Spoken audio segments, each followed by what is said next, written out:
Oke, baik teman-teman semua, nama saya Dr. Ganjar Chandra Premananto.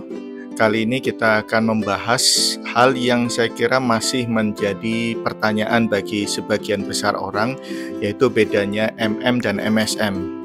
Secara penampakan sih akan jelas terlihat bahwa MM dan MSM bedanya di S, bahwa ada S di tengah antara M dan M. Namun S itu membawa arti yang luar biasa karena ini akan berdampak pada apa yang jadi input, proses, dan outputnya. Jadi yang terbedakan dari MM dan MSM itu nanti akan kita lihat input, proses, dan output. Dari inputnya, MM pada dasarnya berusaha mencari praktisi, mereka yang sudah bekerja, punya pengalaman kerja. Sedang MSM tidak perlu memiliki pengalaman kerja sehingga mereka bisa berasal dari fresh graduate.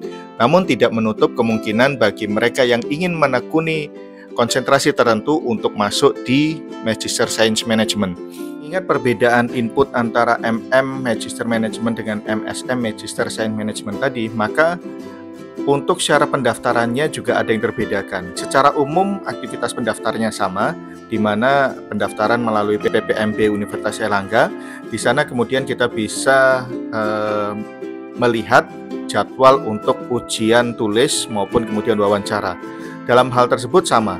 Yang terbedakan adalah untuk Magister Management maka ada rekomendasi dari pimpinan, kemudian ada syarat untuk menulis tentang permasalahan di perusahaan saya adalah.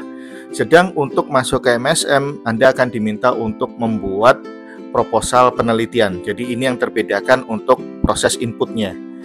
Untuk proses pembelajaran yang terjadi baik MM MSM juga terbedakan. Untuk di Magister Management, proses pembelajaran kita lebih banyak nanti membahas kasus. Jadi ada kasus-kasus yang dimunculkan kepada mahasiswa dan kita juga menggunakan dosen-dosen dari praktisi. Sedang untuk MSM, Magister Science Management, proses pembelajarannya lebih banyak kemudian kita menganalisis jurnal. Jadi kalau tadi ada kasus-kasus dari permasalahan bisnis, sedang untuk MSM aktivitasnya banyak mengupas, mengulik tentang pembuatan artikel. Ya, jadi dalam prosesnya akan terbedakan. Dan kalau ada pelatihan-pelatihan bagi mahasiswa, maka pelatihan bagi mahasiswa MSM lebih pada tools analisis statistik, bagaimana melakukan review dan seterusnya tentang metode penelitian. Sedang untuk MM biasanya kalau ada pelatihan maka pelatihannya ke arah pada kompetensi profesi. Itu dalam proses untuk pembelajarannya. Hasil akhirnya untuk MM risetnya bukan diarahkan pada pembuatan model riset kuantitatif seperti halnya di MSM, karena kalau di MSM arahnya pada basic riset. Jadi kita diminta untuk banyak membaca jurnal, dari jurnal itu kemudian kita bisa membuat model untuk kemudian kita uji. Rata-rata untuk riset di Magister Science Management arahnya ke sana. Sedang untuk Magister Management, arah risetnya adalah applied research. Jadi bermula dari apa permasalahan di perusahaan untuk kemudian kita carikan solusi pemecahannya. Jadi terbedakan untuk MSM lebih ke arah basic research, sedang MM lebih ke applied research. Sehingga kemudian kalau untuk capaian akhir dari mahasiswa MM, kita bisa membuat buku praktis, kita bahkan bisa membuat aplikasi, dan juga bahkan sertifikasi haki terhadap aplikasi atau buku yang kita miliki. Sedang untuk outcome dari MSM biasanya akan ada publikasi jurnal, juga kemungkinan bisa membuat buku juga dari sana. Saya kira itu yang kemudian terlihat perbedaannya baik input, proses maupun output untuk Magister Science Management maupun Magister Management.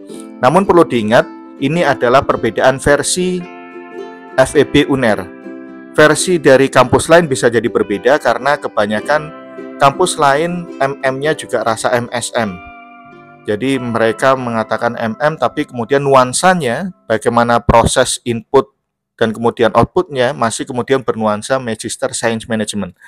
Nah, itu adalah pilihan Anda, tapi yang kita jelaskan adalah bagaimana perbedaan MM dan MSM versi FEB Universitas Airlangga. Saya Dr. Ganjar Chandra Premananto selaku Ketua Departemen Manajemen FEB UNER. Sampai ketemu lagi.